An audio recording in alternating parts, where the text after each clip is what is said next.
the survival of patients with HR positive, HER2 negative metastatic breast cancer is poor, since we estimate that the median survival is around 42 months.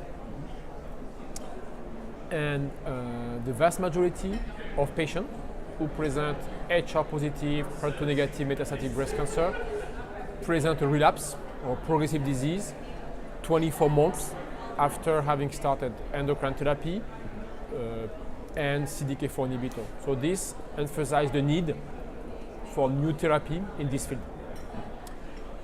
When we look at the population of patients with HR positive, HER2 negative breast cancer, 40% of these patients present an activating mutation on a gene that is called PIK3CA.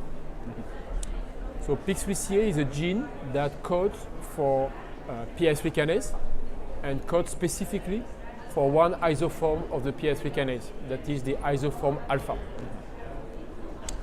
And it has been shown that this mutation creates malignant transformation, cancer progression, resistance to endocrine therapy. So based on this background, alpelisib has been designed. Alpelisib is a PI3 kinase inhibitor.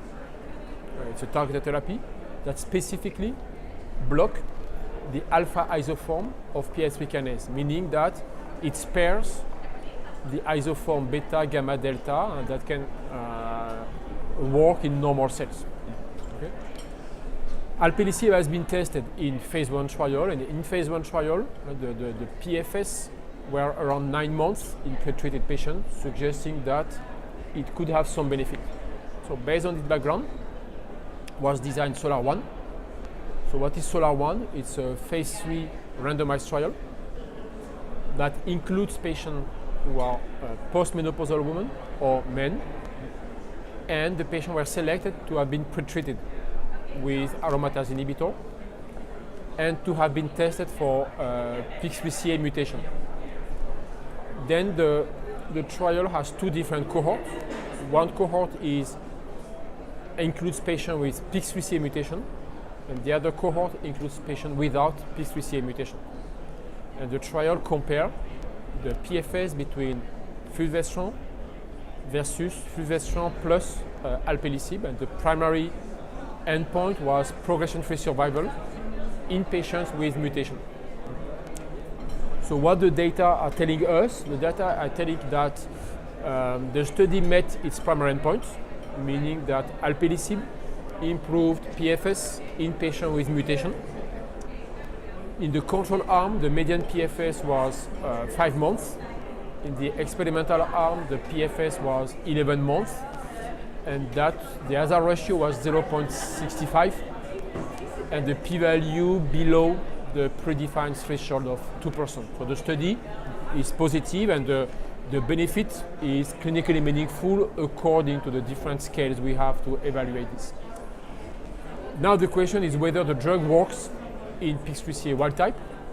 But in fact, in this study, there is no signal for efficacy in this population of patients who do not present mutation. So suggesting that the drug works, but to make the drug working, you have to select patients who present mutation. Then what is the safety profile? So the toxicity includes mainly two different things. First, hyperglycaemia, grade 3-4 in 36% of patients.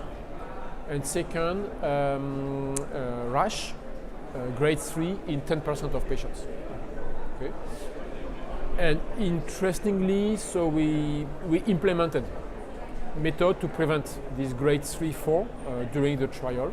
And we will report soon the efficacy of this implementation. And in general, 75% of the patients permanently continued the drug, meaning that only 25% of patients had to stop the drug because of adverse events. So that is a summary of the study. Well, everyone always wants to know, is this result standard of care? Is it practice changing? Would you agree or disagree? So the question about whether these data are practice changing and will lead to a change in the way we treat patients. So that is now going to be in the hands of scientific societies and consensus conference, and in the hand of regulatory agencies. Personally, as doctor, I think that the benefit that we see is worth implementing the drug for the patient, because between 5 to 6 months better disease control, it's something that is relevant for the patient and is relevant according to the different magnitude of benefit scale that we have now. But again, this is my personal opinion, that we will see what the regulatory bodies and scientific societies will decide. Okay.